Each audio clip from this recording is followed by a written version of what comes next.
Pagpatuloy natin.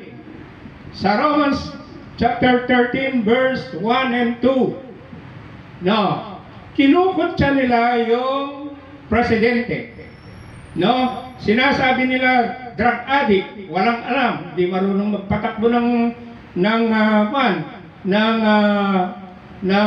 pamahalaan ng gobyerno. Sa Romans 13 verse 1 and 2, ang bawat tao'y dapat pasakop sa mga pinuno ng pamahalaan, sapagkat walang pamalahang hindi mula sa Diyos.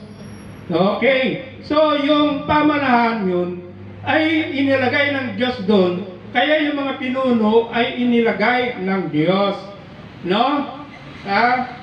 Kaya nga, doon sa verse 4, nandyan nakalagay, ang mga pinuno ay inilagay ng Panginoon Diyos para sa kabutihan ng tao. No? Hindi niya inilagay yung mga pinuno na yan para sa kapahamakan ng mga tao. Okay? Ngunit merong mga taong mayayabang na sabi nila walang alam yung pinuno na yan. Okay? Kaya nga ang lumalaban sa pamahalan ay lumalaban sa itinalaga ng Diyos at sila'y nararapat sa parusa. Kapag gano'n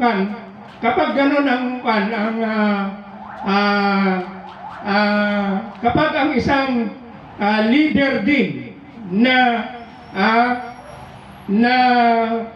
kinukutya niya yung isang pinuno, yung presidente, dilalait niya, abay, meron kaparusahan yun, no? Maliwanag dito, no? Kaya nga ang lumalaban sa pamahalaan ay lumalaban sa itinalaga ng Diyos at sila'y nararapat sa parusa. So yung mga tao, sabi nila, resign kanila, o ilang araw na yun ang ginagawa, na ang ginagawa nila, nagsisigaw-sigaw diyan sa mga kalye-kalye at sasabihin nila, resign, no?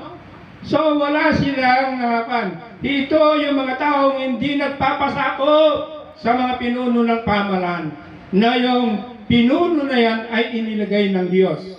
Okay? Sa Daniel chapter 4 verse 17, sabi niya, ang Diyos ang may kapangyarihan sa bawat kaharian, at inululuklok niya ang isang pinuno ayon sa kanyang kalooban.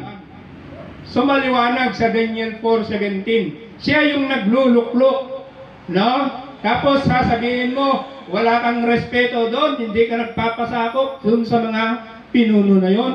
Kung ganon, kung ayaw mong magpasakop, bagkos kinukutya mo, no? Sinisiraan mo pa, at sasabihin mo pa na hindi marunong yung pinuno na yan, abay ikaw ay makakaranas ng parusa.